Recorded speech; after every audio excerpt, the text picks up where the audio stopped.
జీవన విలువలను నిబద్ధతతో అనుసరించిన గాంధీ మహాత్ముని జీవితం విద్యార్థులకు అనుసరణీయమని మంత్రి గంటా శ్రీనివాసరావు అన్నారు.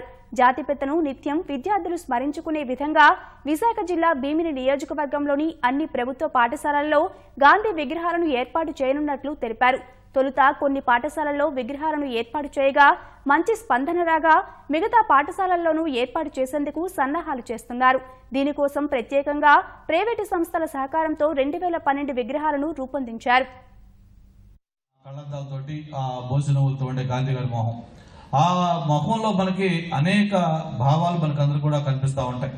ఒక నిర్మలత్వం, ఒక ప్రశాంతత, ఒక సత్యం పలకాలి, ఒక అహింస ఉండాలి, ఒక సహనం ఉండాలి. ఇవన్నీ కూడా ఆయన మనకు ఎప్పుడు కూడా బోధించేవాడు. అంటే ఒక మాటలో నిబద్ధత ఉండాలంటే అటువంటి కమిట్మెంట్ కావాలి. అందుకే మహాత్మా గాంధీ గారు ఈరోజు ఈ ప్రపంచంలో ఎవరికి దక్కని ఒక అరుదైన గౌరవం, మనం పద్మభూషణ్, పద్మశ్రీ, భారతరత్న కొన్ని వందల మందికి ఇచ్చుకోవచ్చు, కానీ ఒకే ఒక్క వ్యక్తికి ఫాదర్ ఆఫ్ ద నేషన్, ఈ జాతి మొత్తానికి కూడా ఆయన పిత, జాతి పిత. అటువంటి అరుదైన వ్యక్తి, అరుదైన గౌరవం ఒక మహాత్మా గాంధీ గారికి దక్కింది.